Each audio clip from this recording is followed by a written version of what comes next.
भाई साहब हो भाई साहब जी तो खाने खाने पे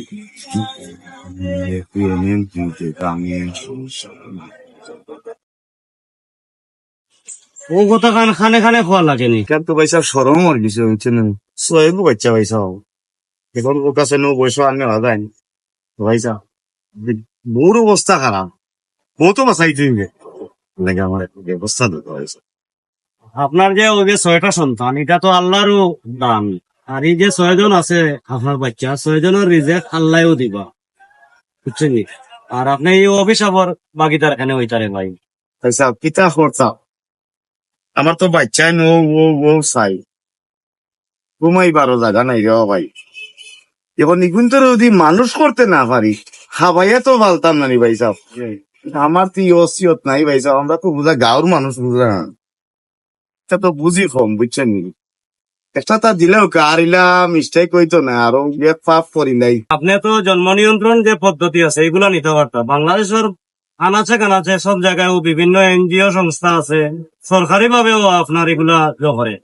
আপনার জন্ম নিয়ন্ত্রণ কিভাবে নিয়ন্ত্রণ করতে হয় এগুলা সরকারি ভাবেও তারা এড দেয়, আপনি এগুলা নিতে পারতাম। অতটা বুঝি না বুঝছেন না নি জন্ম নিমন্ত্রণ টিমন্ত্রণ এটা বুঝি না ভাই সাহেব জন্ম নিয়ন্ত্রণ ও যেটাও হোক অত বুঝা তো যাই না তা সময় নাই ভাই সাহেব বুঝছেন নি?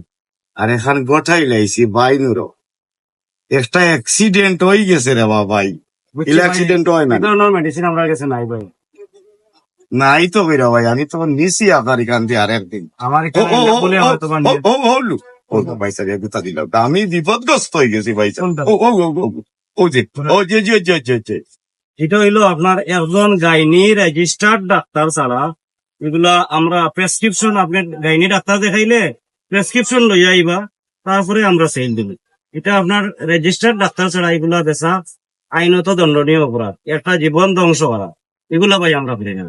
ভাই সাহেব এ পর্যন্ত যতটা দিন আপনার ওখানে আইলাম অত জ্ঞান আপনি দিলেন না ভাই সাহেব বুঝছেন নাকি মেডিসিনের ব্যবসা করলাম অত জ্ঞান লইয়া আপনি বোয়ার কথা না কিন্তু ডাক্তার হইলে ডাক্তারে মাত্র কইরকম একটা বিপদ আমি গোটাই লাইছি কিন্তু আপনি ওগু খালি বেসাইরা আমারে জন্ম নিমন্ত্রণ থেকে ধরিয়া ও ফল জায়গাতে আপনি নিগা আমারে ওগুতা দিলে কি তো হইল না ভাই সাহেব আমি এটা বিপদে পড়ে গেছি আপনার আল্লাহর দই গুতা দিলেও কা হইছে আমরা প্রেসক্রিপশন করা এগুলা সেল নেই না ভাই। ভাই সাহেব আমি তো ভ্যাকসিন দ্বারা কইরা ঠিক আছে ঠিক আছে, আপনি এক কাজ করুন, কালকে সকালে ইমার্জেন্সি এবং গাইনি বিভাগের ডাক্তার দেখাই নাই, ডাক্তার দেখাইলে আপনার ডাক্তারে সাজেস্ট করবো এটা ভাই সাহেব, আপনার রোগীর লাগে ইউজ করা যাইব কিনা। বুঝছি ভাই সাহেব আমার কাছে আমার আর জ্ঞানোর আর দরকার না ভাই সাহেব দিতা না শেষ ভাই আমরা তো কত সেল দেওয়ার লাগে জ্ঞান বলছি। সেল দেওয়ালাই বইছেন যটা দিন আইছিল শুধু লাগে আপনি কিন্তু না, এটা এমন একটা জিনিস, এটা যদি আপনারা দেয় আপনি তো একটা জীবন নষ্ট করে ভাই দিবেন ভাই। আপনার জিনিসটা তাড়িয়াত লইয়া বলকা ভাই আপনি আমি যাই আপনার তাড়িয়াত রাখো